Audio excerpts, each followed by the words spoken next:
Beware the 12 Monkeys. Today on... 1 minute.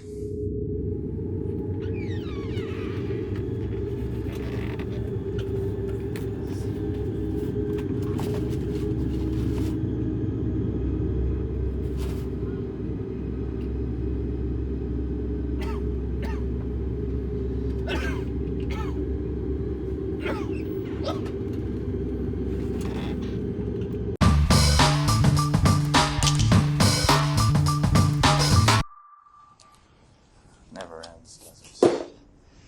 Hello and welcome to Picture Class. Hopefully no more deliveries will prevent us.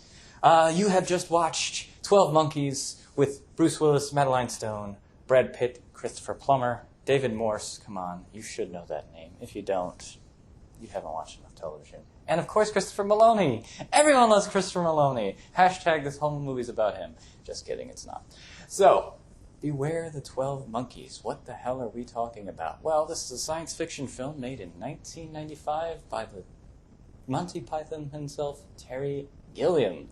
He was brought onto this film as a director for hire, which a lot of times can happen. He is usually one of those indie directors that likes to bring everything together. He likes to write and work on stuff, but he's kind of become disillusioned with Hollywood, especially with Universal, who made this film. In 1985, he had made Brazil, which basically is 1984, made by Monty Python. Excellent movie.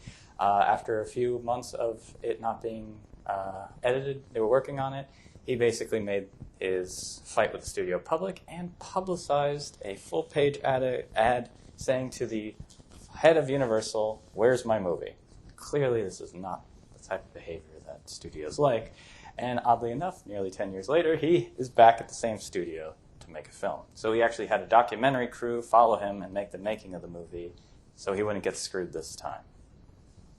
Interesting, right? So what the hell is 12 Monkeys? There's a TV series. Well, actually, it is based off of a pictorial montage short film from 1963 called La Jatte by Christopher Marker.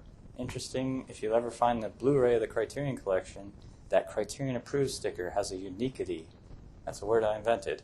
Because of this movie, there's a uniquity sticker, and it has a little cat on it.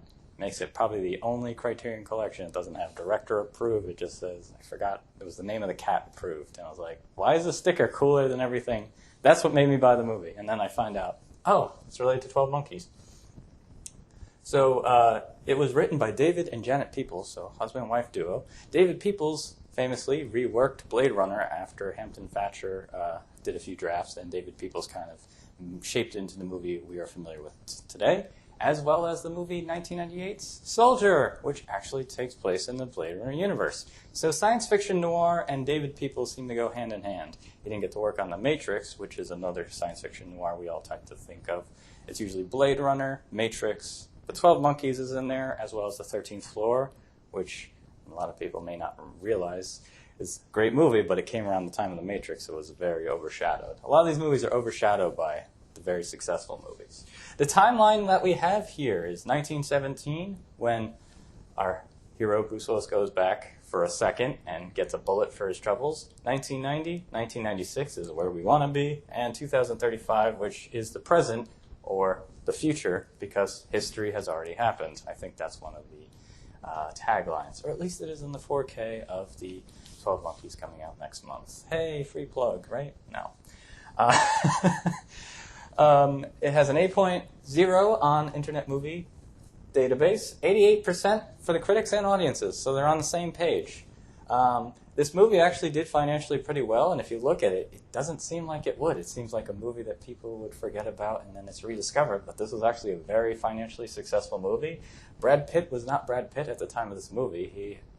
Interview with the Vampire had come out, and he was already filming this, and then he became a megastar, so he also got an Academy Award nomination for this. Seriously, he did. For supporting. I think he won a Golden Globe for it as well. But Bruce Willis is the star here, and this is basically during Bruce Willis's like die-hard action period. Him acting in a science fiction noir with a lot of depth and emotion, and it's a very good movie for him. He actually gets to channel a lot of different emotions that you don't get to see him. He's not the smart-ass bad guy. He's a very vulnerable, scared person. This whole movie deals with seeing the future. or seeing the past. In the beginning of the movie and the end of the movie, spoiler, we find out that he sees his own death. As a kid, he sees this whole scenario at an airport, and then by the end of the movie, he has to try to save the world at the airport. And of course, he doesn't succeed because the past has already happened. So what's the point of this movie? What's the point? Well, they're trying to get knowledge of how the outbreak started. Basically, 2035, not too dissimilar than 2020. Just kidding. But if you think of Outbreak or Contagion or all these virus movies, which are now seen coming to the forefront of, oh, this could happen. Yeah, it did. You see how scary it was, especially 1996. It's a pre-9/11 world with the scene with David Morse holds, a vial similar to the one I just received. I'm not sure. And he's just like, see, that's it. That's it. And then he gets on an airplane with 12 places. Nobody questions it. This used to actually be how the world worked. Things happen and protocols come in. And he goes back to 1990, a full 6 years before he's supposed to be there, and then he meets a character, and then there's supposed to be a love story, which Jatte talks about. So this movie's influenced, you could say, homage or ripoff. It's that scale. Do you hate it? It's a ripoff. Do you love it? It's homage. It's just the Avengers, or whatever. Just ... But this is not just anything. One of my favorite aspects of this movie is Jatte has a line where they talk about, this is where I die. And I was like, oh, it sounds like Vertigo, which they also show in there during the 24-hour Hitchcock Fest that the characters hide out in, which is a classic film noir trope they do in the 50s and 60s. People might not be as familiar today, like where are their 24-hour movie theaters? There used to be back in the golden days of the 20th century. In fact, on 42nd Street, they played 24-hour movies all day long, crappy grindhouse movies, and you go there, chill for 3 hours, you leave. You didn't even care what was on the screen. So it's kind of bringing you back to a time like that. And also, directors will often put themselves watching movies. Alfred Hitchcock's Vertigo is probably one of the most directory movies of all time. Very personal film for Alfred Hitchcock, and a lot of allegories. It's very, very, probably his most studied one. But there's a line that says, here I was born, and here I die, which I really liked. And it sounded familiar in Jatte. And then when you actually go watch the movie Vertigo, you see how basically the director's playing with you, right? So the director plays with you. We're learning that about homage. Even in Jatte with the photographs, the director is basically showing you photos and telling you a story, and you're basically believing him or you're not. I gotta stop saying basically, because I'm a basic bitch. Anyway, so we go through all these things, right? And you're like, why does this movie look so much similar to Fisher King? It's Terry Gilliam, right? But our friend Roger Pratt, who also directed Monty Python's The Meaning of Life, Terry Gilliam and his first collaboration, Brazil, which I spoke about, fantastic, watch it. Try to watch the director's cut, and then watch the Love Conquers All version, and tell me Zack Snyder is unique in his situation in Hollywood. Mona Lisa with, what's his name? Bob Hoskins, very famous gangster film of the UK. Batman, the 1989 one. The Fisher King, 12 Monkeys, which why they look so similar. And of course, The Avengers. That's right. 1998's masterpiece with Sean Connery. And Uma Thurman, and someone else. That Avengers, not the 2012 one. Come on, people. So, what I love about this movie is it's present. It also was successful when you doesn't think it should have been successful. It's a very odd choice. It's an odd combination of characters. The music, which has this very, organ grindery thing. You're like, And then you think of the movie Outbreak, which came around a similar time with monkeys, but this actually has nothing to do with monkeys. One of the funniest parts of the movie. If you also like the music, he worked with David Bowie, Elton John, Harry Nilsson. This movie, in terms of how cross-pollinated, it's almost like the movie Jodorowsky's Dune, which, if that movie had been made, but just how much talent was in here of people that you were like, why are they with this? But that's movies, and that's what's great. So,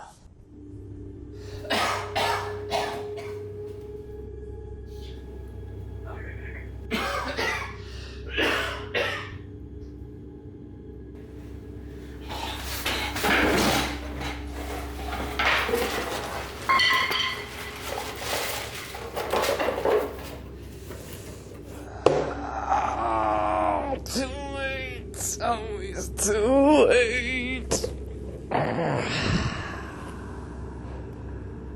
Oh, I made it. You are total nutcase, completely deranged, delusional, paranoid. Your process is all fucked up. We'll be looking at Alfred Hitchcock's Vertigo, which was featured in this film, as well as the homage, or ripoff, Brian De Palma's Obsession, written by Paul Schrader. Also, Bernard Herrmann's last ever film scored along with Taxi Driver.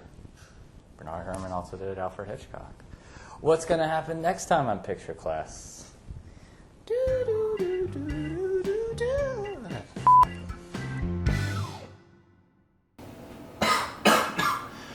Who the hell are you? I'm you from the future.